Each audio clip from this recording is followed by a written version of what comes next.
What is good, guys? It's Rey-Jay back with another video. And in this one, I want to talk about Tesla SPY, the QQQ, and just a couple of other tickers. I'm also going to break down what the news is saying about Tesla, as we have some good pieces of news and also some not so good news that came out. I'm also going to just briefly talk about Tesla's earnings and how it went and how it's going to be affecting Tesla.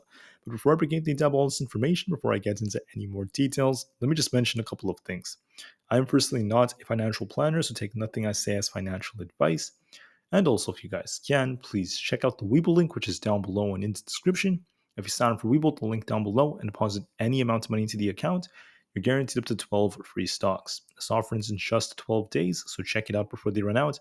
Anyways, let's break down what's going on with the market. So, when it comes to the market, Tesla was down 9.3%, selling off very, very hard today after we got some very, very new pieces of news that came out.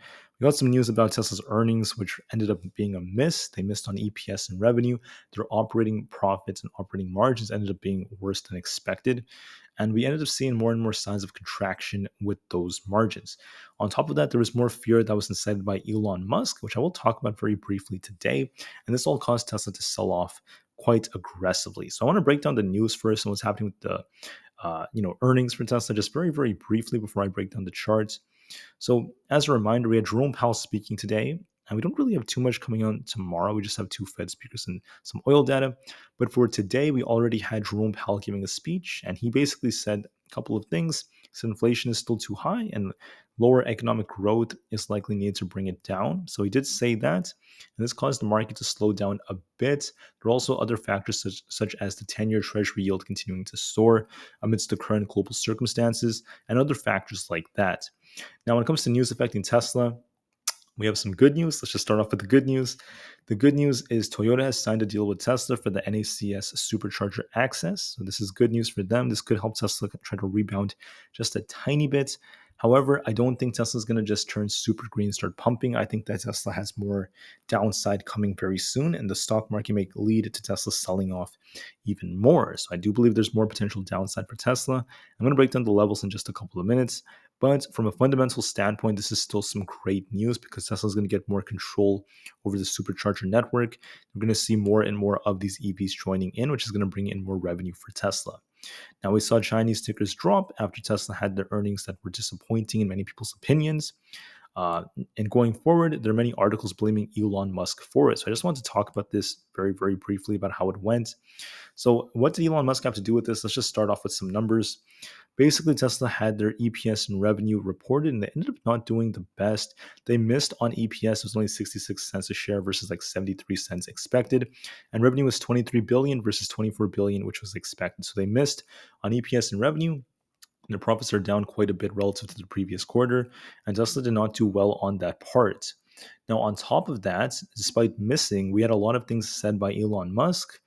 Just to be clear, basically, in my opinion, guys, the event just did not seem very organized. It just seemed like Elon Musk was just kind of winging it, and he he didn't really prepare the best. And I just think that many of his answers could have been a lot better. However, I do appreciate him. I think he did a great job at telling the truth.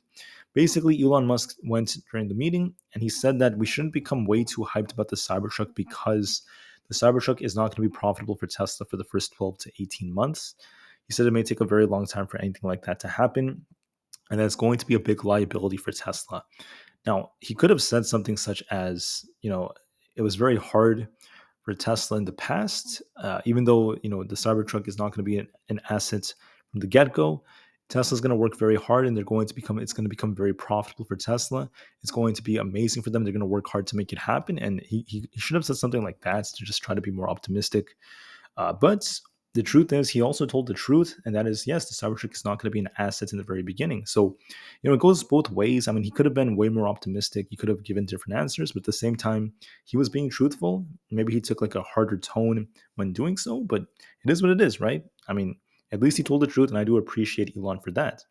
Now, Musk also said things about how the Mexican Gigafactory may be delayed. They may have to pause on it because of the current macroeconomic environment.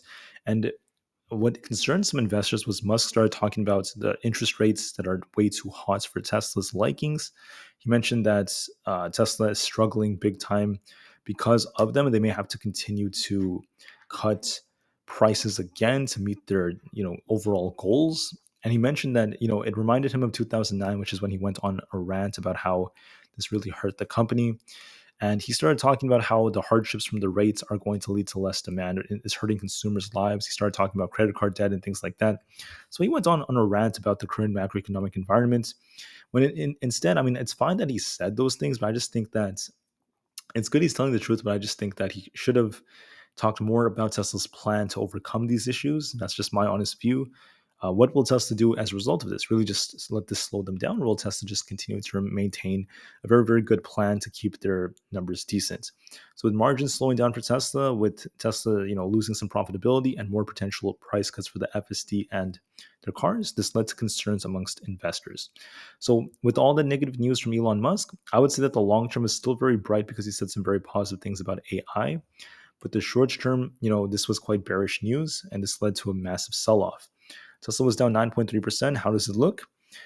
Because of the Toyota news, we could see it try to rebound towards 220. Could it go up to 225? I mean, maybe, but I'm not really counting on it to be way too green. I think it's just going to be a little chop around the low 220s. Then a rejection could come. We could see Tesla sink towards like this 217 area. If they lose 217, I'm expecting this thing to come all the way down towards 215. If we lose 215, watch 212 as critical support because we have lots of historical support there. And we should see buyers step in right there, in my opinion, based off historical data. But if it doesn't happen, then 210 is a possibility. But I don't think it's going to happen that way. I think some buyers will step in because, as you can see right here around this 212 area, we got a massive bounces on Tesla in the past. 212 was a good support, and we saw a lot of buyers liking to buy it at this level. So we're going to be watching 212 very carefully to see if buyers try to step in. I think that Tesla will end up testing that level very soon. So that's what I'm seeing for Tesla. It is looking more bearish overall. We still look very bearish from the technicals on this side. Now on SPY, we have a bearish engulfing candle, and it looks like it's going to be testing the 200 EMA on the daily at 423. So I believe that's going to be tested. We're going to likely see some downside. So SPY may pump and then end up dropping towards 423, 423.64 to be precise. And if we lose that, 422 is on the table, followed by 420. I don't know about 420. We're going to be watching 423 first. For just three more tickers, guys, we have the QQQ looking a bit more bearish. We'll be watching 358. If we lose that, watch 355. I believe that it's going to sink towards 355 as time goes on. It's looking a bit more bearish on the PPO. Aapl could also lead the way down as Aapl has a bearish looking daily candle with the head and shoulders on the daily, which could bring it down towards 174 tomorrow, followed by 173.8 and then 172.5 if that breaks. So I do see some downside for Aapl. I see it for the QQQ. And last but not least, for Nvda, I'm anticipating it's going to continue to come down. We have historical support at 407 to 409. We're going to be watching 418 tomorrow. If we lose that, watch 415. If we lose 415, watch 410. Then we have 409 to 407 as critical support. I think at the very least it's going to get down to 415. And then we may see it even sink lower towards 407 to 409, which is where we could see some buyers step in. So I'm anticipating downside for Nvidia and all these other tickers. I think the market looks more bearish. So look for a little pop and drop tomorrow. And that's what I'm seeing on the charts. All right. So watch Tesla carefully. I see this as a very good buying opportunity nonetheless. And I just wish the best for Tesla. So I thank you all for listening, and I'll see you guys in the next one. Thank you again, and peace out.